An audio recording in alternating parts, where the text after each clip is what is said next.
Welcome everyone to Wrasslin Raw!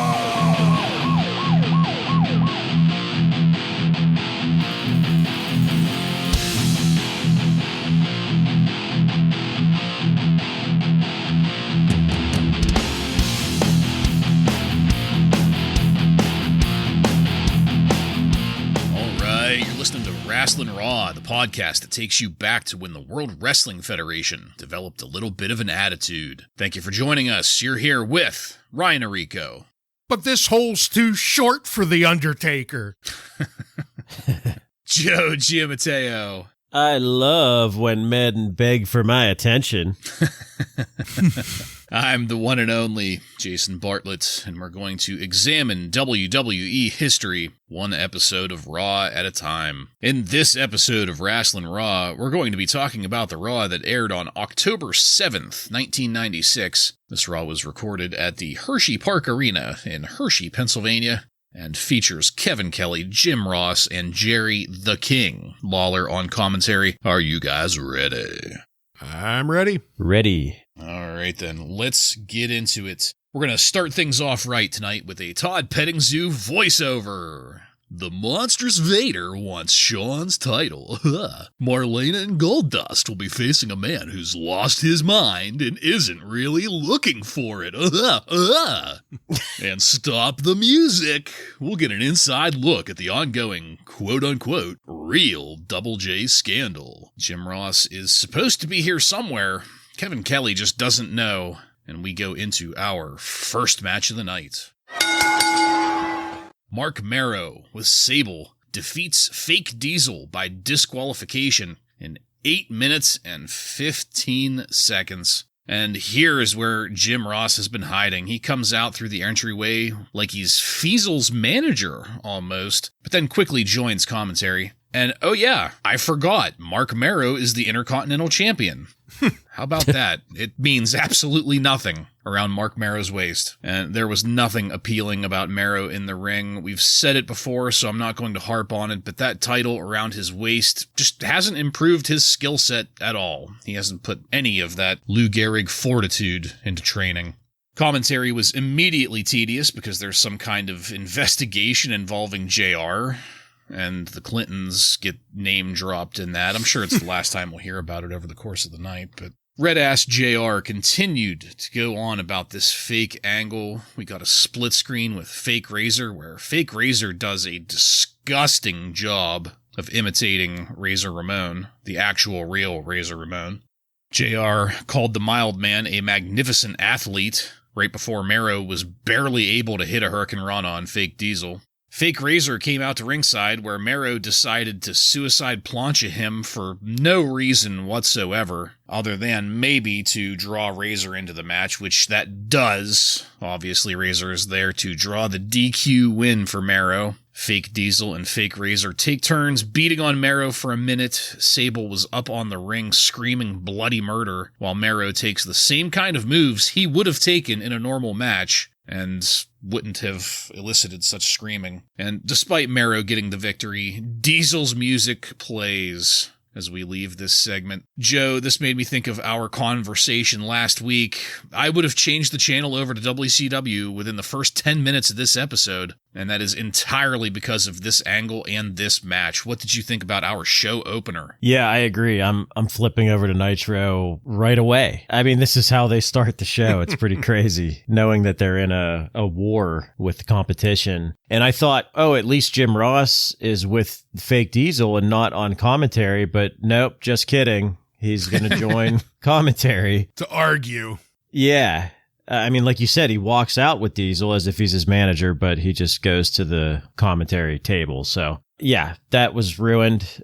There are a ton of empty seats during this match. I don't know if you guys noticed. Yeah. Mm-hmm. Man, there were a lot of empty seats. People went to take a piss or get a hot dog or whatever it is during this. I don't blame them. Drove home to scoop the litter box. Yeah. The fake crowd noise is just incredibly artificial during this entire thing. It's so bad. I mean, you could tell people are just sitting there. They're not even showing any emotion whatsoever, but yet there's constant crowd noise going during the whole match. Fake Diesel, Glenn Jacobs, he's working way too fast. Like, I feel like it's such a contrast between the way he worked here and the way he worked as Kane. Like, he really had to slow down as Kane because he was moving pretty quick here. I don't know if that was just nerves or what, but it just looked terrible. And the Mild Man, his stuff, once again, just looks completely choreographed. I know there's wrestlers who planned out all of their moves, but no one else is like looked as exposed as Marc Mero to me. Like his stuff just looks so choreographed. Glenn Jacobs, Fake Diesel, hits Mero with a jackknife, and once again, I'm saying to myself, dude, slow down. Like, what the fuck? It's just, he's moving so fast, it makes it look worse. To start off, we could try out a couple new names I came up with this week. Oh, yeah. How about Bic and Kerosene? Anyway, we get to see Glenn Jacobs out here as Diesel. And, you know, I agree he was working a little bit too quick. But I'm not sure that he actually looked any worse than Diesel typically did. You know, unlike last week where fake Razor Ramon was a great wrestler, so hard to live up to, but Diesel isn't that tough to really live up to in the ring. Like you two, I'm not sure how much of it I would have saw because I'd be switching over to WCW. It's the only sane thing to do when you see this match come on. Mark, you know, yeah, again, just, you know, beating the same drum, but it's not just that it's choreographed, it never lands smoothly. Yeah. He tries a few things here that are, I guess if they were timed up good, they wouldn't have looked bad, but he botches a few moves on Glenn, and I'm not sure if it was just because Glenn was so tall, because some of it just looked like he missed the mark. He didn't hit where he had to or was too low, so I think maybe Glenn Jacobs' height here was part of the problem, but, you know, Mark is also a big part of that problem.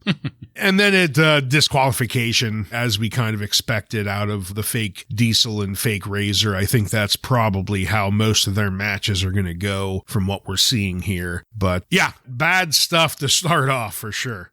Well, let's take it on over now to the Undertaker in the graveyard.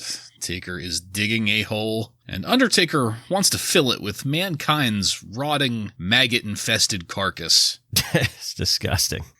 Mankind will not have a nice day, nor will he rest in peace, in case anybody was wondering. And that's the segment between matches here. It was short, but it was new. So, Joe, what did you think of it? They had some nice reverb on his voice, too. Yeah. That's the first thing I noticed. Again, you know, it's what we've seen the past couple weeks. Pretty good stuff here. Very similar to what we've been seeing, but I might have to say, just straight promo-wise, this might be one of the Undertaker's best that we've heard. I thought it was really on point, and what he was describing, you know, made you kind of disgusted. You know, the Undertaker, like you pointed out, Joe, he's really took the reins of this new Undertaker role, and I think he's doing a great job with it. Yeah, completely agreed. And I think how short this segment was is very telling about what they can potentially do with storytelling in this. You know, this was, all of 60 seconds. It didn't take long at all to get this new information in. And yet, this, in combination with the segment that we'll get later on, we'll call it 2 minutes even for the entire episode. And in 2 minutes, they've managed to keep me invested in a story that's been going on for weeks and weeks, months now at this point. Meanwhile, all of this other shit is getting repeated and talked about ad nauseum across multiple episodes, across multiple weeks, and I fucking hate a lot of it. The way that they're building up to this is pretty nice because we're not seeing them in the ring. They're not confronting each other. It's all just video. It's all vignettes to build up to this match since Mind Games. Yeah, it's almost like a mini movie that we're getting where each week we get another couple minutes of it, you know? Yep. Yeah. We all three agreed on the fact that we would have changed the channel in that first match segment. So let's see if we can regain viewership with our next match. The Smoking Guns, Billy and Bart, defeat the New Rockers, Marty Jannetty and Leif Cassidy, by pinfall in 9 minutes and 3 seconds. The match hadn't even started yet, and we went to split screen with Sid and then commercial. The commercial was a long segment advertising reprints of those denim shirts with airbrushed wrestlers on the back. And then a video package about Mr. Perfect doing everything perfectly. These were many repeats of old vignettes, but now they're cut with images of Mr. Perfect stealing Hunter Hearst Helmsley's girl. And we came back to the Smoking Guns stepping around that tombstone sitting in the middle of the entryway and found out that Sonny's going to be on the phone during this match. If this were a relationship, there'd be so many red flags being thrown up that we would have to break up immediately. And in this case, that means changing the channel. But let's give it the benefit of the doubt for the time being. As soon as the bell rings, another split screen, with the Guns claiming that they will have Sonny and the belts back soon. Billy was overacting in the ring again, and then Sonny on the phone was barely understandable. She was creating a very shrill distraction over a match that was already uninteresting to begin with. I liked that Kevin Kelly apologized for not calling the action while Sonny was on the phone. I'd like to think that that was Kevin pointing out the distraction. And after a little bit, I almost forgot that there was a match in the ring. I started paying attention just in time to see Bart Gunn and Marty Jannetty standing and staring at each other before commentary started discussing how obsessed with Sonny Billy Gunn is. That didn't last long because the conversation turned back to the investigation into JR. We got a great view of the Rockers double-teaming and double-missing Bart, with Bart selling it anyway. And then the news that Lawler and Jake Roberts are going to have a match next week. Lawler made it a point to talk about how Jake Roberts has fallen off the wagon. Later on tonight, we'll be talking to Shawn Michaels on the phone, probably during a match. I was just guessing that right up front here. And I have to give Kevin Kelly credit again. He was trying to maintain the play-by-play and maintain some kind of professional demeanor with all of this. There were tons of miscommunications, tons of stutter steps in this match from what I could see of it whenever it wasn't being drowned out by everything around it. The interference from Billy on the ropes was extremely weak and shitty, and then double feature evidence of how weak and shitty it was. Finally, we got to the finish. The Guns hit the Sidewinder. Nobody was excited. That included the fans, the Guns, commentary, me, everybody watching this. Ryan, if I hadn't already changed the channel, I would have here. What did you think about this match?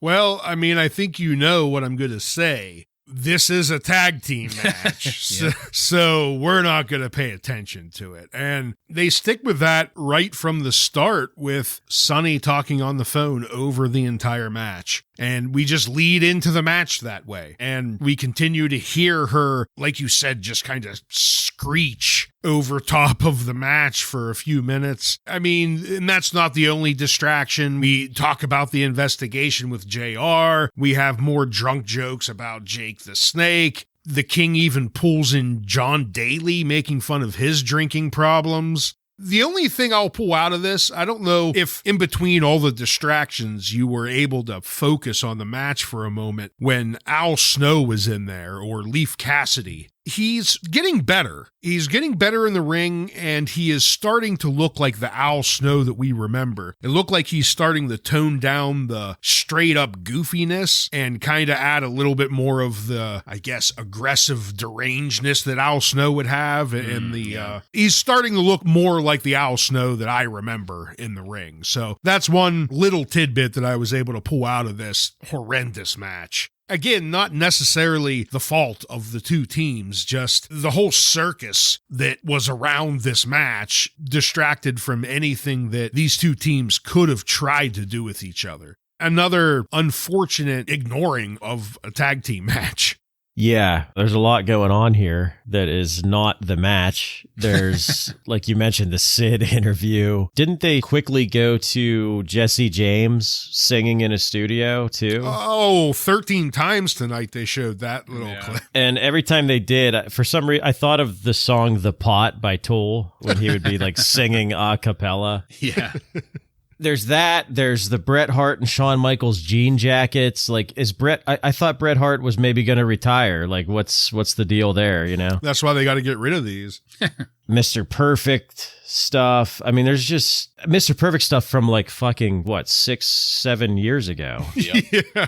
I don't get it. Some of this, I think, was just from his entrance video, right? Yeah. But they were showing like the sports clips too. That he Right. did. All those vignettes, right? And Jim Ross is telling us that he's coming back in 2 weeks, and we talked about this All lies. last week. Yeah, it's all lies, but I mean, is it? I kind of wonder like what actually happened with this, if maybe he was going to try to get out of that policy to wrestle again. Like I don't know. But yeah, it's all lies, and it's just it's terrible. But yeah, the match, I mean, there's not much to say about it. Sunny on the phone was, I couldn't make out really hardly anything she was saying. It was a terrible connection, and it didn't even sound like her. Yeah, it didn't. Yeah, that's something we'll have to look into. Maybe it was an imposter, fake Sunny they got. Yeah, a stand-in. Just say you're Sunny. Yeah. To me, it was just too long and boring. And again, I guess we have two heel teams. I'm not real sure, to be honest. Yep. And the fans are chanting Sunny's name, and she's not even there. What a mess. Oh, man. Yeah, the less said about it, the better. We're going to move on now. At the end of that last match, Kevin Kelly had alerted us to the fact that Todd Pettingzoo had filed a report on the real Double J. And we cut to a studio scene. Jim Johnston there with the real Double J, Jesse James. And Todd Pettingzoo gives us a voiceover reporting on the history of this situation in its totality. After 15 months, the real Double J has come forward. The roadie does a fantastic job talking here. It came across as genuine. I can't talk up enough how well Jesse James was doing in this. At the conclusion of this excellent segment, Jesse James closes with the phrase "road dog," which was a nice little Easter egg for us all. We cut over to Goldust and Marlena backstage, and Goldust cuts a very short but very Goldust promo on Sid. And then we got some video from Livewire showing Vince McMahon, Doc Hendricks, Vic Venom, Jim Cornette, Sonny. Oh, and by the way, Vince McMahon takes this opportunity to call out Ted Turner's shady business practices because, Vince is on our screens, so he's going to bitch about WCW in some way, shape, or form and put the competition over. Back in the ring, Jim Ross is there with microphones to introduce Jim Cornette and Vader, and we get the news that the winner of Vader versus Sid at Buried Alive will get the #1 contender spot against Shawn at Survivor Series. Correct me if I'm wrong, somebody, but isn't this the first time we've heard that Vader will be taking on Sid at Buried Alive? Outside of Joe talking about it last week. Yeah, the first time that the WWF has let us know that that's going to be happening. There's some video footage here pitching the upcoming Hall of Fame banquet prior to Survivor Series. And with that, we move on. There are a lot of things to talk about in this segment, so Ryan, please, what did you think about the Jesse James expose pitching the Survivor Series weekend and everything in between? In agreement with you, Jesse James did a great job here. When he cut his promo busting on Double J, saying he can't sing, he can't dance, and that he doesn't hold any bad feelings towards Jeff. He just is stating the facts. I thought that was good stuff. And not that this matters at all, but I don't remember Jesse James having such enormous eyebrows. They took up the whole screen. They were ridiculous. Who was the old guy on 60 Minutes that had the big eyebrows? Al Rourke? Rooney? No. Al Rooney? Rooney. Something Rooney. Andy Rooney? Maybe. You could wash your car with those eyebrows. Yeah. They were ridiculous. But outside of spending more time talking about WCW and reminding people of that, I thought Jesse James really did a great job here and very excited for him to be involved more here. Out of the other stuff here, I thought he was the real standout. The interview with Cornette and Vader, that was some of the same bullshit that we've been seeing out of Cornette and Vader for a while. Jim Cornette cuts an okay promo during the whole thing. Vader's just huffing and puffing and stomping around the ring. It's the same filler segment we've got out of them a couple times. Then we see the Hall of Fame banquet for Survivor Series. That was just kind of cool to see, I guess. That was neat. It's not like we learned a whole much there, but Yeah, there was a whole lot of filler stuff here. Yeah. The real Double J segment there, I popped my ass off when I saw my boy Jim Johnston there in the studio. In the lab, I should say, where some of the greatest music of all time has been created. Yep. But yeah, Jesse James, he does a great job here. And it's really no surprise. I mean, his entire family is in the wrestling business, right? Brothers, father. Yeah, the Armstrong family. Yeah, so he knows what he's doing, and he proves it there. Nice promo from Goldust. I liked the psycho quote, which was appropriate for talking about Sid. Again, I popped my ass off when I saw Vince Russo, because I love Vince Russo, and he's on our screen there on Livewire. This was actually his debut on Livewire as Vic Venom, which I found out. So seems like Vince Russo might be working his way into that writing team here pretty soon. And the Vader interview, the only thing I have to say about this, I could not take my eyes off of his singlet is just beat to shit. Like there's rips all over it. Like every time the camera would get close, you could see there's like a bunch of holes in his singlet. Like the thing is about to completely tear off of his body. That's what happens when you refuse to wash it. The bacteria starts to break down the material. Yes. And that's honestly the only thing I noted about that interview. I always like it whenever we get close-ups of Vader's face because it looks like his mask is shoving, like pushing his nose in. Yeah. I always have to ask myself, like, how is it even possible to comfortably breathe and work like that? But yeah, we'll move it along now because we're going to go to our next match. The Sultan defeats Aldo Montoya by submission in 3 minutes and 22 seconds. Looking at the Sultan's outfit and his entourage, I can't believe they were spending this much money on this gimmick. Lucky us, Backlund joins commentary, so, pro or con? Oh, wow. Was this a negative? Okay, well. My Lord. Thank you. But we have to get in a video package unrelated to the current match here. This is something that's actually exciting. Shawn Michaels versus Stone Cold on Raw next week. Looking forward to seeing that. And for the first time in years, Aldo Montoya got no pyro. They must have worked through that bulk order that they had purchased for him a couple years ago. He got no entrance whatsoever, did he? So, I mean... Maybe he was getting Razor Ramon's leftovers, and now that he's gone, well, the real Razor's gone. Maybe they don't have the leftovers anymore. Bick has fireworks as well. Yeah. Bob Backlund on commentary says that he can't hear without his glasses on. Sure enough, he ends up wearing giant sunglasses. We got split screen to see Backlund yelling while the Sultan worked on Aldo in the ring. Aldo hitting the turnbuckle looked rough. I was happy to see a replay of it. He just let himself fly into that thing. The Sultan forgot the finish and tried for a pin. He had to get reminded that the camel clutch is the current gimmick finish, and we concluded this segment in split screen so that we could get a view of Backlund staring at the ring. Joe, let's ignore the fact that if I hadn't already changed the channel, I would have changed it here. But I wanted to ask you, is it safe to say that as soon as they took away Aldo's pyro, the WWF started losing in the ratings and entered into that fabled 83 period? Oh my God. That's what I'm seeing here. They take away Aldo's pyro and it just causes a cascade of events. Everything went to shit after that. It was propping up the whole fucking company. If you didn't get your fill Saturday morning, you could turn on Raw at like 9:30 and watch a good cartoon here with the Sultan and Aldo Montoya. It looks legitimately like a cartoon. Yeah. This whole match. But good news, gentlemen. Shawn Michaels will face Stone Cold Steve Austin next week on Raw. They announced that during this match. There's some great things happening during this match.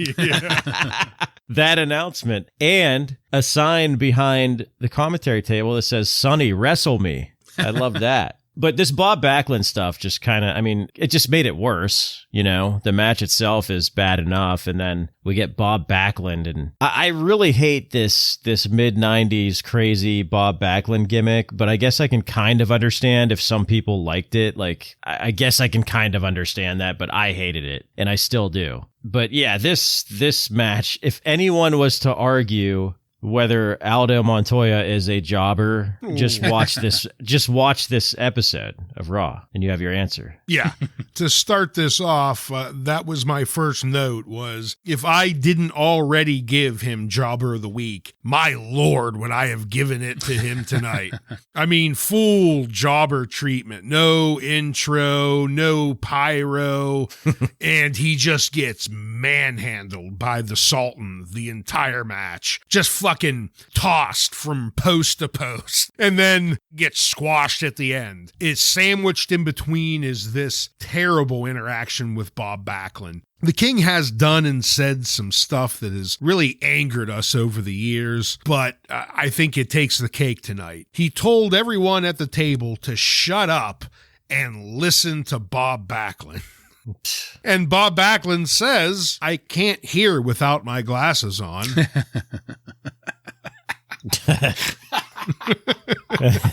And they're like the flip up. Yeah. Or whatever. Yeah. I mean, do I have to explain why this was a negative tonight? The match, I mean, the Sultan does, or Fatu, whatever the fuck you want to call him, Rikishi, he does okay with this terrible gimmick. I mean, just him in the ring isn't bad, but he's not doing that great a job playing this gimmick, like you said, with the forgetting to go for the camel clutch and tries to pin. But I mean, we've had how many opportunities to switch over? I mean, I guess we're now trying to work with the like negative properties here when you have like a negative crossing out a positive. And if we swap back and forth enough times, maybe we end up back on the WWF.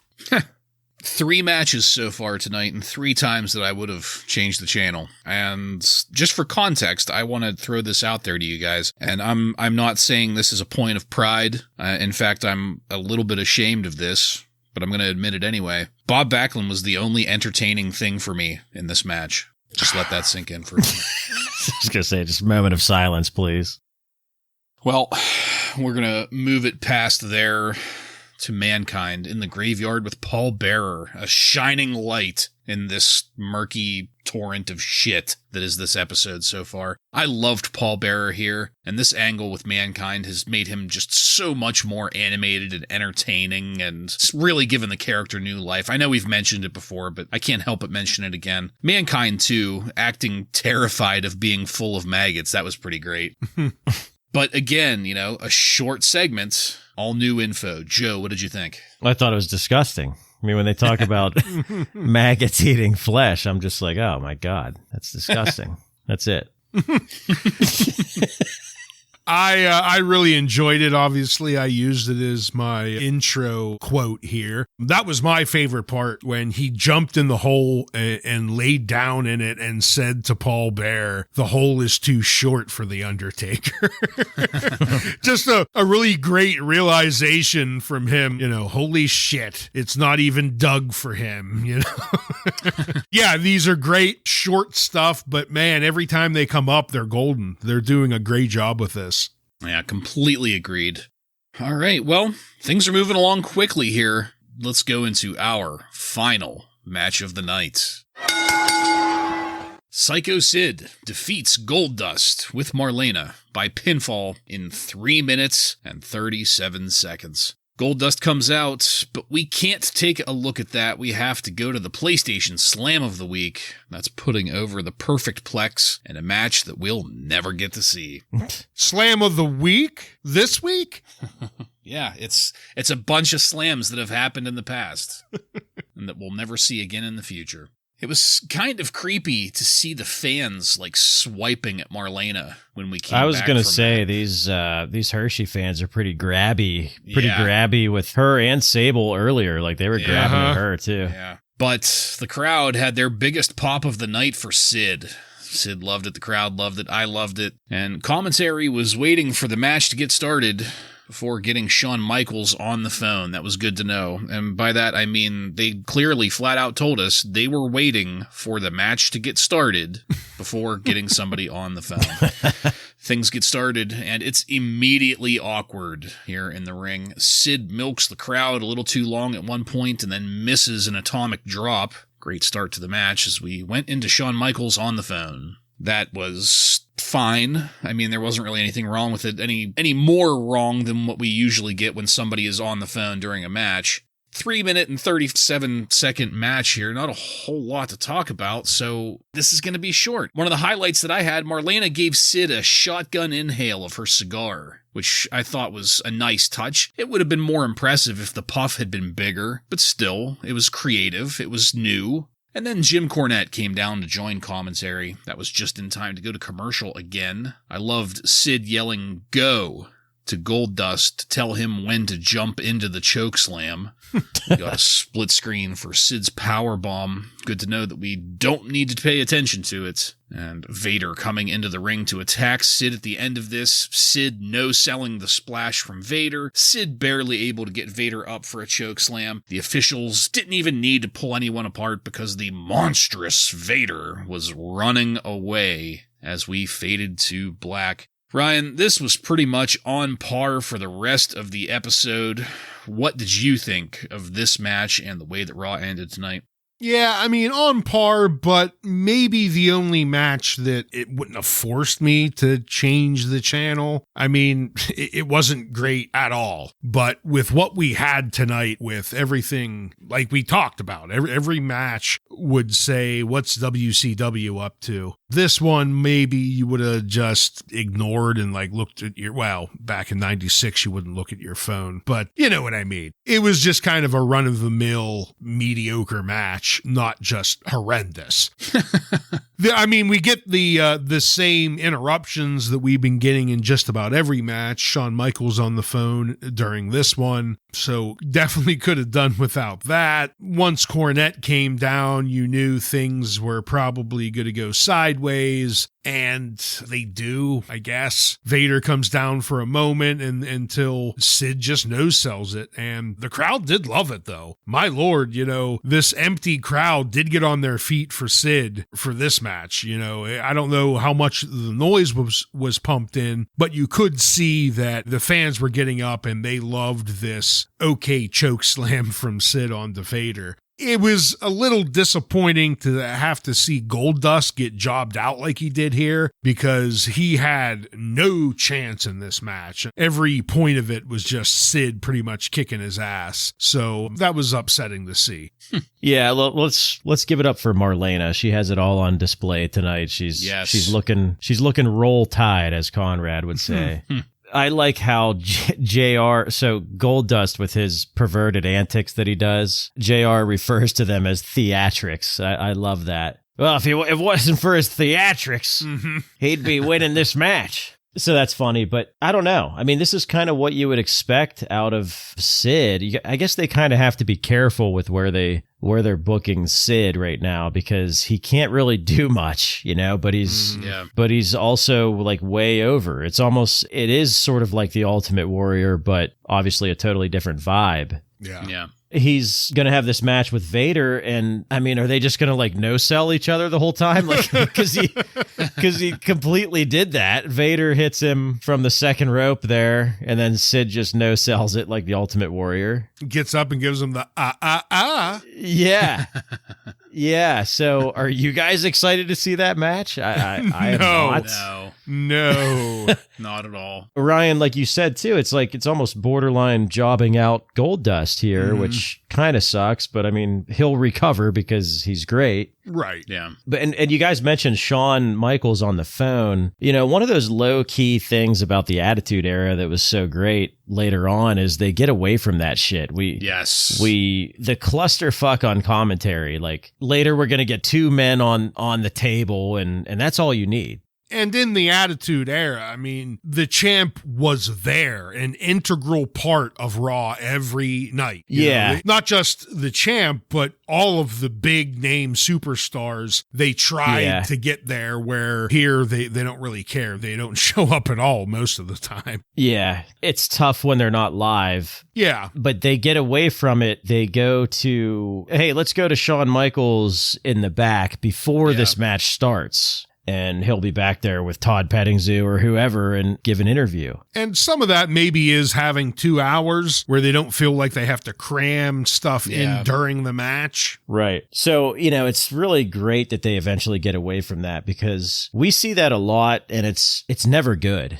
Maybe if it was like Brian Pillman or someone like that who's going to say something crazy, it might be okay and somewhat entertaining, but it's usually never good. So I don't understand why they continue to do it all the time, but I guess they want to make it so that, hey, we heard from Shawn Michaels even though we didn't see him tonight. But this match itself was just, I don't think it really served much purpose other than telling us that we're going to see a terrible match between Sid and Vader at the pay-per-view. Yeah, agreed. And my biggest takeaway from this match was that Vader ran away. Yeah. Once again. I shouldn't put it that way. It's not like he's run away a ton before, but it's just this ongoing, not burial necessarily, but like how many different ways can we make Vader look weak? Yeah. And this is just a new one this week.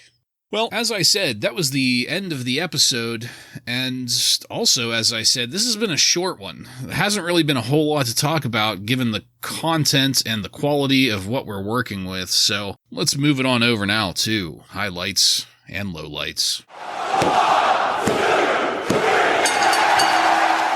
Joe, please, why don't you go first? 2 highlights for me. One of them didn't even happen on this episode, but it's the fact that they announced that we're going to get Shawn Michaels versus Stone Cold Steve Austin next week. But my other highlight is Jim Johnston, of course, with Jesse James. That was pretty good stuff. For my low light, again, it's just going to be the fake Diesel, fake Razor bullshit. I feel incredibly insulted as a wrestling fan to see this shit, and especially to start off the fucking show. I also have 2 highlights, and that's mainly to set up the low light. But my highlights are the Undertaker Mankind vignettes. They are continuing to be great. And my second highlight is the whole segment with Jesse James and his promo, and everything about that was great. The low light is everything else, except for the 2 highlights that I mentioned. Yeah, I'm going to be falling mostly in line with you, Ryan, with the exception that I only have 1 highlight. Undertaker and Mankind, that's a given for me at this point. I just wanted to point it out. Yeah, no, it is certainly worth pointing out, especially in context with the rest of the episode. But, you know, like I said, it's a given for me. If they're on here, they're going to be enjoyable. But something that was new that we got here that took my highlight spot was Jesse James, his interview segment. There was not a single disingenuous thing about that. Completely genuine, completely believable, completely human in every way, shape, and form. I'm already bought in to that character. I'm already bought into the storyline. I'm looking forward to where that's going to go. That's how you get a new guy over, right there. Low light, everything else. I changed the channel at least 3 times during this episode, and depending on what part of the mid-segments that we might have come back to, I might have changed the channel again then. So that's it. I can't say any more about it. Joe, what kind of contemporary wrestling news from on and around October 7th, 1996 do you have for us? Well, one of the big stories here this week is that there is still a sweepstakes going on for Bret the Hitman Hart between WWF and WCW. WWF is planning for Hart's return, but WCW is countering with a strong offer that would pay Bret 3 times more guaranteed money than he's ever made in wrestling. Bret was recently in Los Angeles over the past couple weeks doing voiceovers for an episode of The Simpsons. I'm sure you guys remember that. Absolutely. Yeah. Like we mentioned earlier, Livewire introduced a new character, Vic Venom. He has been working on the Raw magazine. He is doing a I'm a Real Journalist gimmick on Livewire. Jesus Christ. With the name of Vic Venom. Like, that's just as bad as Gorilla Monsoon saying, what's that man's real name? Speaking of Livewire, Vince McMahon, as we mentioned as well, he was on this week's show answering fans' questions, which were mostly related to the recent treatment of Jim Ross. Dave Meltzer reports that Mr. Perfect is still on his Lloyds of London policy, but they are going to try to get him to negotiate his way out of the policy so he can return, since they are looking for more baby faces to work with at the top of the card, especially if Bret Hart does not return. Just to kind of go away from this a little bit, it's interesting how they sometimes kind of panic when someone's maybe going to leave. It's just like when the Ultimate Warrior left and they were like, oh shit, Sid, come back. Yeah. And now it's, oh shit, Bret Hart might leave. Kurt Hennig, please come back. Some more back office information. Jim Ross has been named the VP of Wrestling Administration, and Bruce Pritchard has been named the Vice President of Talent Relations, which was J.J. Dillon's old job, and he is no longer with the WWF. Dave Meltzer commented on the fake Diesel job by Glenn Jacobs here. He says that Glenn Jacobs looks good doing the moves as Diesel, and he is physically very impressive and worked a good big man squash match against Montoya, but the gimmick still comes off weak because he looks bad trying to be a copy and does not have the charisma of Kevin Nash. Is it at all possible for this gimmick to not look bad? Yeah, No. right. I think that's maybe his point. Yeah. Oh, see, I heard that as, like, you know, if he was better at it, he might have had a chance of pulling it off. No, I kind of saw No. it as he's being killed from the start here. Yeah, he's basically saying that the gimmick is going to come off weak, but Glenn Jacobs looks good. As a wrestler, yeah. Yeah, but he mentions, too, that it's also weak that they bill him at 7 feet tall when he's obviously not 7 feet tall. Something I did not notice, but that's a good point. And that is all this week. All right. Thank you, Joseph. Illuminating as always. And that's it, folks. We are done with this one. I want to thank you again for joining us. If you like what we're doing here and want to connect with us, you can email us at WRASSLINRAW. Just add @gmail.com to the end of that to submit questions or comments. Check us out on social media and on every podcast subscription platform. While you're there, don't forget to follow and subscribe to get every episode of Wrasslin Raw coming to you every week. Give us a 5-star review and let your friends know how much cooler they would be if they became Rawheads like you and me. Next week on Wrasslin Raw, we're going to take a look at the Raw that aired on October 14th, 1996, with matches featuring Freddie Joe Floyd, Alex the Pug Porteau, and many more. So, for Joe and Ryan, I'm Jason, and this has been Wrasslin Raw.